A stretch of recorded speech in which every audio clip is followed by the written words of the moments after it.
There is a moment, right before someone dismantles you, where you feel more seen than you have ever felt in your life. Nobody warns you about that moment. Nobody tells you that the safest a person can make you feel might be the opening move of something else entirely. By the time this ends, you will recognize 3 scenes from your own life. The third one is the one you have never said out loud to anyone.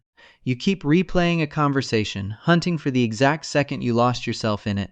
You won't find it. There wasn't 1 second. There were 100 small ones, so quiet you never felt a single one land. Someone once said the exact thing you needed to hear, at the exact moment you needed to hear it. You called it connection. You called it finally being known. What almost no one realizes in time is that the warmth wasn't an accident. It was calculation, wearing the coat of empathy.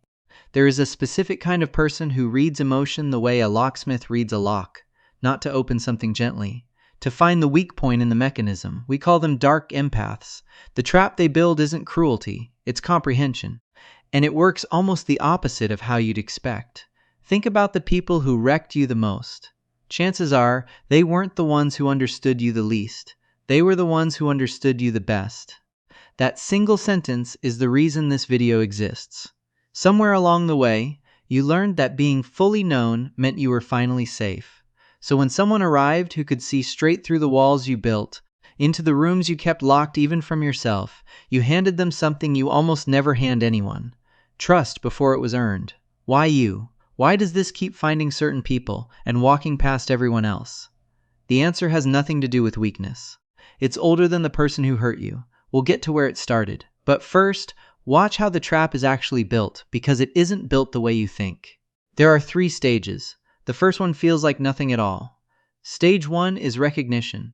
They notice what everyone else overlooks. They remember a detail you mentioned once, weeks ago, in passing, and hand it back to you like proof. They say the one thing you didn't know you were starving to hear, in the exact tone your body has been waiting years for. It doesn't feel like strategy. It feels like being chosen. Most people use emotional intelligence to comfort. This kind of person uses it to calibrate. Every kind word becomes a measurement. Every gentle question becomes reconnaissance, disguised as care. Stage 2 is where the ground shifts, and almost no one notices until it's already gone. Without ever asking outright, they become the interpreter of your own feelings. You stop consulting yourself first. You start consulting them. Am I overreacting? Am I too sensitive? Is this really what I think it is? Or am I building a storm out of a passing cloud? That doubt isn't a side effect. That's the trap closing. You were never fighting them. You were fighting your own certainty. And they knew, long before you did, that your certainty was the first thing that had to go. There's something almost unbearable in realizing this. The person who felt like your safest room was quietly mapping your exits the entire time. But before you turn this into one more reason to punish yourself for trusting them, hear this. It changes everything that follows. You didn't fall for this because you were weak. You fell for it because somewhere earlier in your life, being understood was rare enough to feel like a miracle. Maybe your house was full of people who never once asked how you actually felt. Maybe your emotions were treated as clutter or noise or too much to carry. So when someone finally arrived who seemed to know your inner world without translation, something in you stopped bracing for the first time in years. Something in you thought, at last. That release is precisely what a dark empath is trained to listen for. You now know stage 1 and stage 2. Stage 3 is the one almost no one names, because by the time it arrives, most people can no longer see it clearly. They arrive exactly when your defenses are thinnest, after a loss, after a breakup. In a stretch of loneliness you never mention to a single soul. They don't create the wound. They simply find it faster than anyone else in your life ever has. That isn't intuition. That's timing, sharpened by years of reading rooms for survival. And here is the part that will outlast everything else in this video. Their behavior isn't senseless cruelty. It's protection, bent into a weapon. Somewhere in their own history, being fully known without controlling the outcome meant being destroyed in a way they never recovered from. So they engineered a version of closeness where they could see straight through everyone else while remaining unreadable themselves. Understanding you became their armor.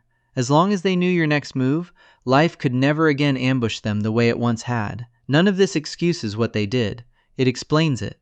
There is a real difference between excusing an act and finally understanding it well enough to stop carrying it as your fault. Hold both truths at once. What happened to you was real, and it was never a verdict on your worth. There's one more tell, and it's the one that gives them away every single time, if you know where to look. Watch how quickly they become whoever you need them to be. Not gradually, the way real intimacy grows, but instantly, like a reflection adjusting itself before you've even finished speaking. Real people take time to understand you. They ask, they get it wrong sometimes, they circle back. A dark empath skips all of that. They arrive already fluent in your language, and that speed, which feels like magic in the moment, is actually the first red flag disguised as the deepest compliment you've ever received. Now notice the part of you that flinches when someone gets close too quickly. The part that quietly tests people now, waiting to see if their kindness has a second purpose underneath it.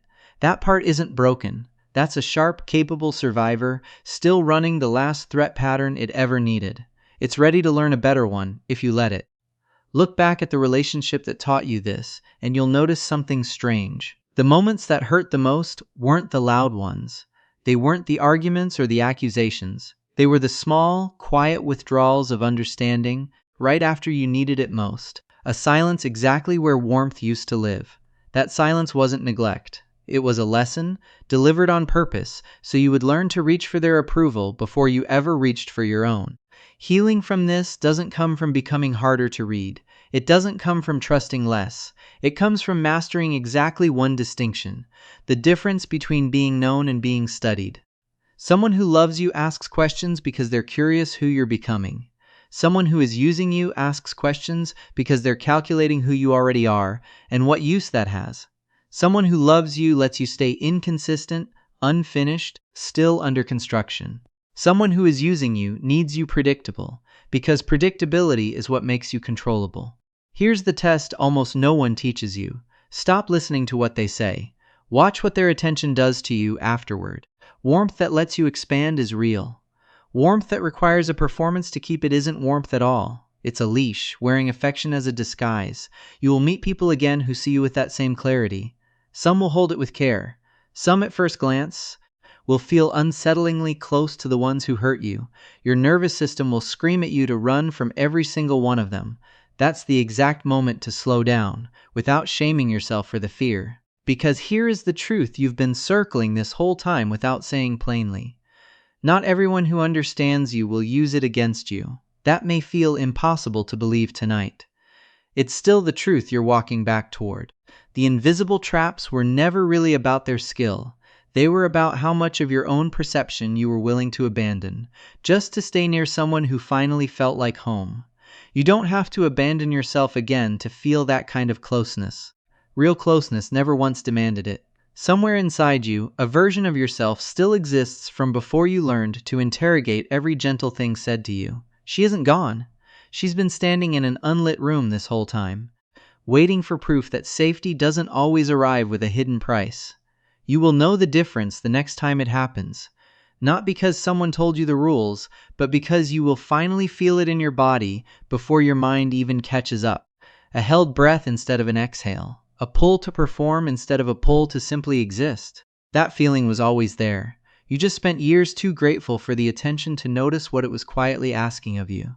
You are not the pattern they used on you. You are the one finally watching it happen in real time, wide awake for the first time. And that clarity, quiet, uncomfortable, and impossible to unsee now, is the one thing they were never able to take.